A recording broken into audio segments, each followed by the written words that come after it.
that a year ago or 9 months ago? It was when you guys went to go see Hellbound. Hellbound came out.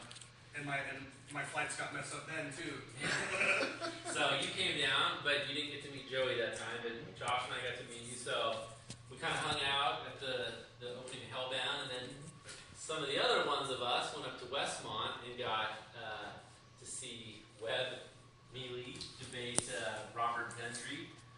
So it's kind of some informal hangouts, but this is the first actual Rethinking Hell event. So I think I met everybody. I'm great. Is Peter Skyping in, or is he Skyped in? Do we need to forget him? He's going to in a minute.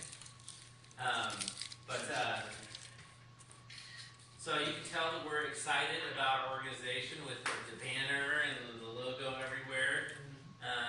I did have my T-shirt that I was going to wear tonight, but it was all like crumbling to pieces, and so I was like, I don't want it to seem like Rethinking Hell is crumbling. It's strong. Destroyed by traditionalist definition. But so yeah, we're told this is. I mean, I know it's a small gathering, but we're excited about the momentum that's building, and it's small deliberately. We only invited like 25 people, maybe max, because we wanted it to be kind of a true symposium where we talk through stuff. Tomorrow I'm gonna get the tables set up, and we'll all be sitting around tables with stuff to write on, and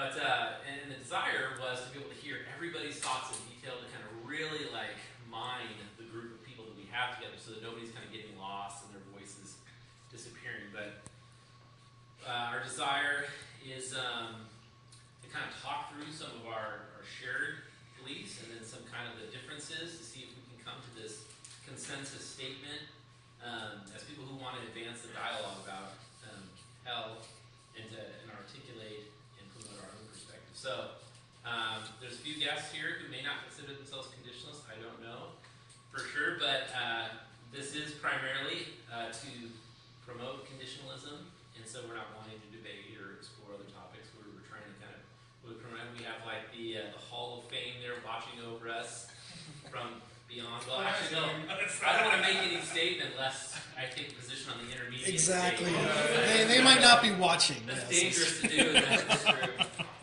But I was. Oh, it's stocking. Yeah. Okay. Those small church, these are. No, those are. That's the conditionalist Hall of Fame right there. So, but I don't know if there are any people here that might feel disappointed with the gathering is a little bit small. So if you do feel discouraged, I wanted to encourage you. I've adapted a famous speech from a Shakespeare play so that I can help maybe perhaps inspire us as to the potential importance of our gathering, as small as we may be. So the original text has been called the St. Crispin's Day speech from Act 4, Scene 3 of Henry V. I call my version the St. Chris Date speech from day 1 of the Rethinking Hell Symposium. And I apologize for the lack of feminine pronouns. My gender-neutral convictions just couldn't work out in iambic pentameter, so there's a lot of key language here. But I use some feminine pronouns in my talk. You go, Chris. Okay, so I give you the St. Chris Dates speech. This day is called the speech of Chris Date. He that listens this day and comes safe home will stand a tiptoe when this day is named, and rouse him at the mention of Christopher. He that shall live this day and see old age will yearly on the Rethinking Hell Facebook group feast his neighbors and say, tomorrow is the anniversary of Chris Date's speech. Then will he purse his lips and furrow his brow and say, these thoughts I had on Chris Date's speech. Old men forgot, old men forget. Yet all shall be forgot, but he'll remember with advantages what thoughts he had that day. Then shall our names, familiar in his mouth as household words, Date and Deer, Demler, Fudge, Queant, Sinclair, Sotack, Stump, and Tanksley, be in their flowing cups freshly remembered. This view shall the good man teach his son, and November 1st shall ne'er go by from this day until the ending of the world. But we in it shall be remembered. We few, we happy few. We band of conditionalists. For he today that shares his thoughts with me shall be my brother. Be he ne'er so heretical, this day shall gentle his conditionalism. And gentlemen in their homes now that shall think themselves accursed they were not here, and hold their personhoods cheap, while any speaks that fought with us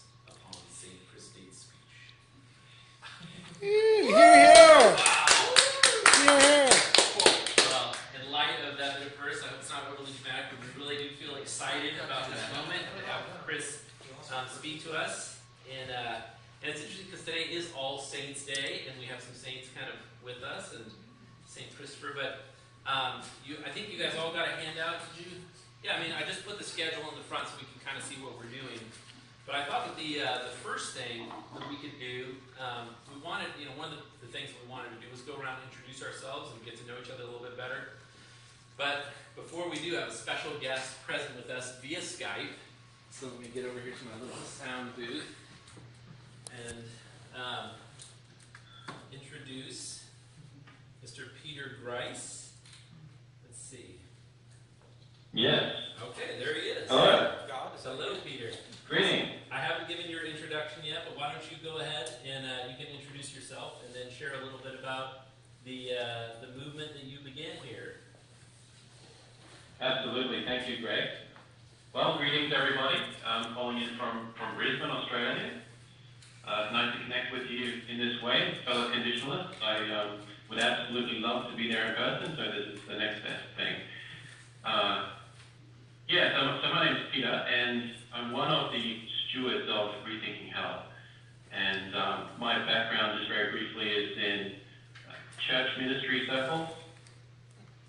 I work for a full-time ministry called Thin Christianity, and I basically have an ongoing concern for all things to do with the church, how it functions, how it witnesses to the world, and obviously my interest in our topic of conditionalism really fits in with that. We share these sorts of concerns together. But that's my background. I guess once you're done marveling at my accent, what I'm going to do is take a few minutes to just recap for you, from my point of view, how Rethinking Hell got started. And that's just other people will be able to fill in things from their perspective. But there may be some slight embellishments in what I tell, and have some anachronisms, but it's going to fall for you, Greg, to set things straight after I'm finished. Okay. So, about 18 months ago, around May of 2012, I was actually still in the process of becoming convinced of conditionalism, but I kind of could see that I was going to end up there. So I was about tentative. And along with the change of perspective, as most of you will know, you start to notice other things, you start to reflect on the situation and why why we're not actually having a good conversation about this, why it is so convincing, and yet something that I had never really encountered in decades of being a Christian. So I was in that mental space of beginning to wonder what was going on in the history of the church and the dynamics that we have today. And I was doing a lot of hanging out in a Facebook group called Christian Apologetics Alliance. Some of you belong to that group. And so this topic was coming up more and more frequently, and it was already picking up, as you know, Rob Bell, etc., and there were a lot of responses to him, and that's probably why at this time it was becoming a real hot topic. But I was a little bit disappointed with the level of engagement with conditionalism in that particular group, and I was starting to get a real sense that this is not the right forum for it. There is a whole range of other things to talk about in that forum, and beginning to think in terms of, okay, what's the next step? How do we start something here so that we can keep talking about this and bring in other people? And what happened is there was another guy also in there that was having the same kind of concern. And I was already thinking of starting something, but he announced that he was thinking of starting something as well. And I just had a real sort of strong emotional response to that. I was like, no, you're not. I'm going to do it first, right?